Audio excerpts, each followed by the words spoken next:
आपके लिए एक ख्वाबों जैसी कहानी लेकर आई हूँ। आइए मेरे साथ बलूरी जंगल की सैर करें।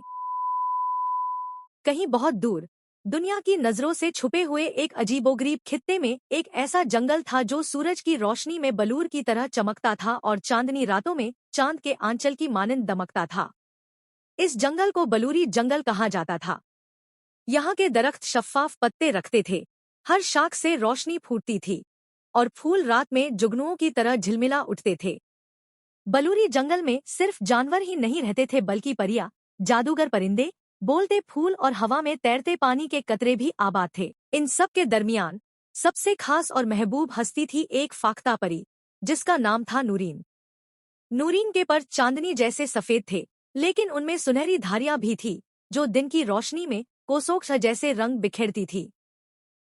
वह बोलती तो गोया सांस बजते, और जब वह गाती तो पूरा जंगल सांस रोक लेता। उसकी आवाज में ऐसा जादू था कि दरिया रुक जाते, हवाएं थम जाती और जख्मी दिल भर जाते। नूरीन हर सुबह फूलों पर शबनम चुनती, जानवरों को जगाती और हर बासी के साथ थोड़ी सी खुशी बांटती।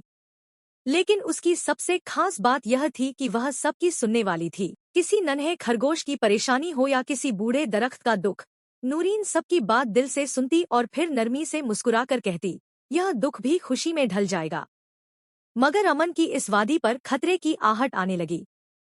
दूर पहाड़ों के पीछे एक खुदगर्ज शिकारी रागिब रहता था, जो किस्से कहानियों में बलूरी जंगल की फाख्ता परी के जादू के बारे में सुन चुका था। वह लालच में अंधा हो गया।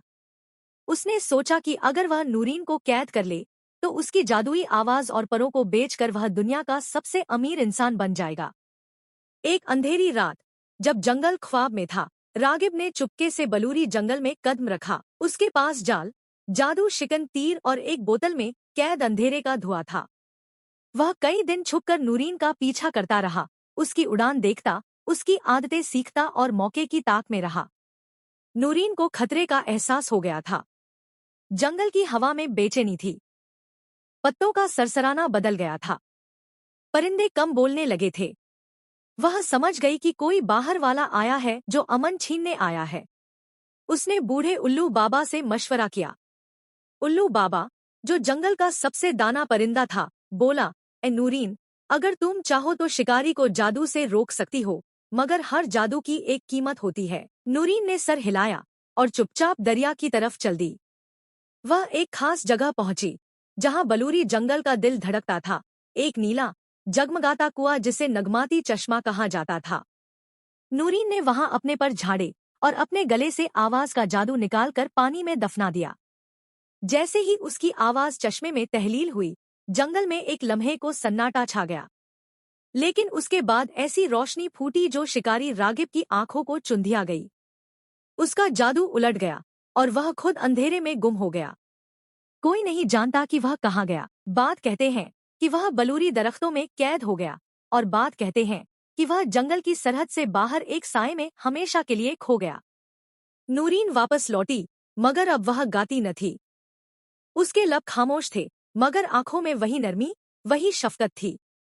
जंगल के बासी उसके गर्द जमा हो गए।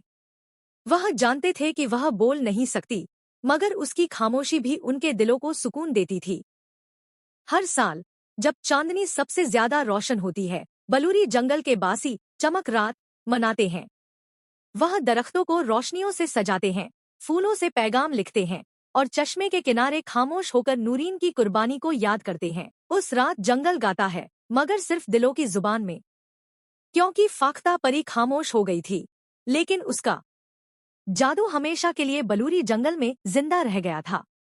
नूरीन ने अपनी जादुई आवाज कुर्बान कर दी ताकि अपने जंगल और दोस्तों को बचा सके।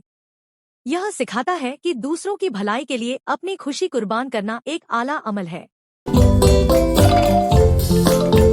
रोज इस्लामी और मिजाहिया कहानियों के लिए हमारे चैनल को फॉलो करें, लाइक करें, कमेंट करें, शेयर करें और बेल आइकन को दबाना ना भूलें।